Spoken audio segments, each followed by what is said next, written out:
ضروري نعرف إنه شيء كتير طبيعي يبقى عنا سعلة من بعد فيروس أو التهاب بالرئة، وهيدا الشيء في ضاين تقريباً من 3 ل 8 أسابيع. طالما نحن بهيدي الفترة نحن فينا نقول إنه هيدا يعتبر عادة رواسب ما بعد الالتهاب، ما بقى في عنا التهاب، هو اللي بتكون العوارض السنوية للتحسس اللي باقي. عادة السعلة الموجودة هي بتكون سعلة ناشفة بلا بلغم، وهي من وراء تضيق زائد بالقصبات الهوائية الصغيرة.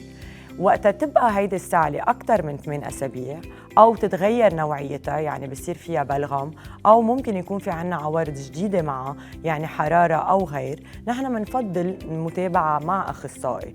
بهالحالة تنقدر نعمل التحاليل اللازمة لنعرف شو هو السبب، منهم صور، تحاليل الدم، وفحص التنفس. كمان نقدر نعرف شو هو العلاج المناسب.